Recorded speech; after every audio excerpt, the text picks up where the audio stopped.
Hey, good day to you. This is Todd. I'm just a regular dude walking in the Word.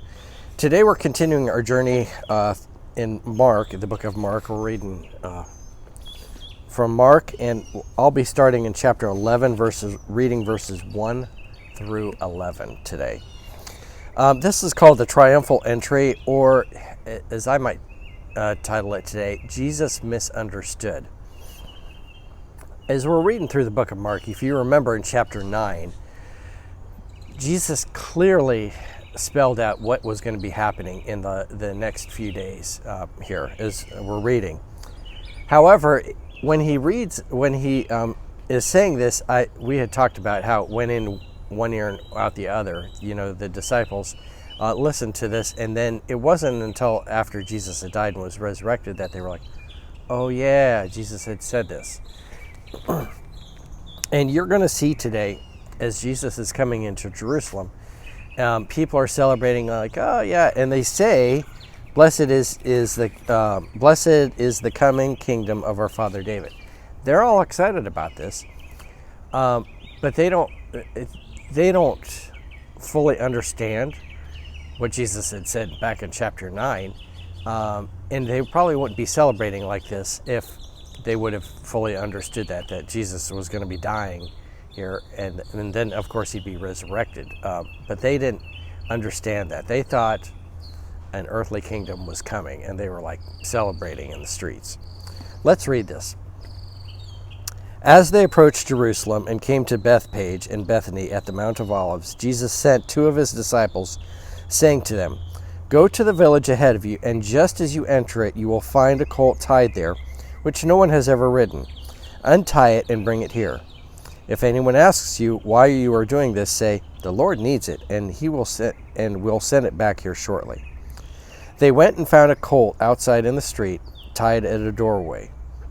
As Jesus untied it, some people standing there and asked, "What are you doing untying that colt?"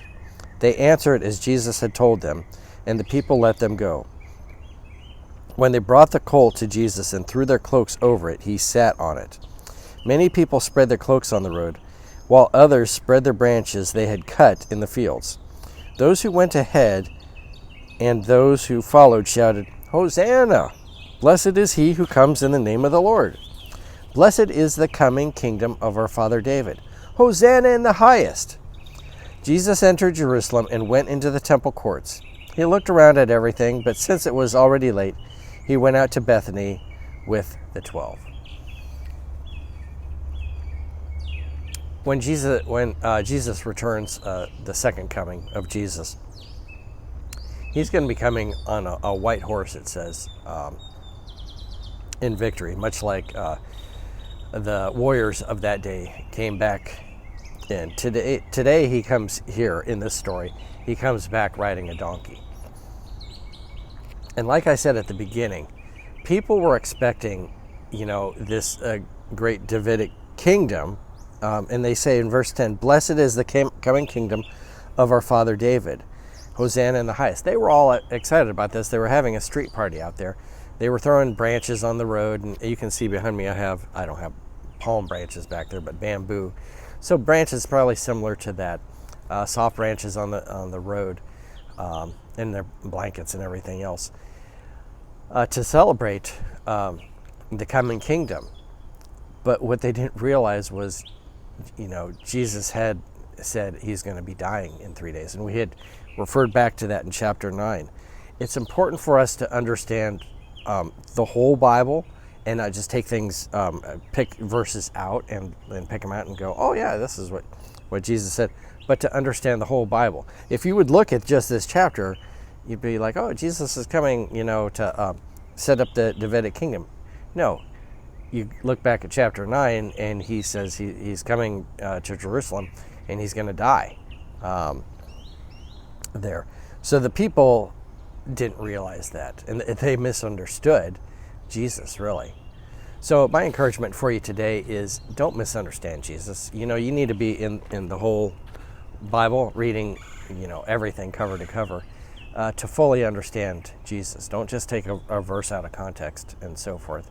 And you know what? The people were, that was their desire at that time, was a political kingdom. And so they tried to fit Jesus into that desire they had. They had that desire. So if I have a desire to have, like, I'm saying, a new Corvette, I have to watch so I don't fit Jesus into my desire to have that new Corvette and wealth and money and stuff like that, and fit him into my human desires. Jesus is Jesus, okay? And we need to fit ourselves into him rather than fit Jesus into our desires. Okay, our desires should change to be more like Jesus. So anyway, that's my word for today. Thank you for watching, and we will continue our journey through the book of Mark tomorrow. Blessings to you.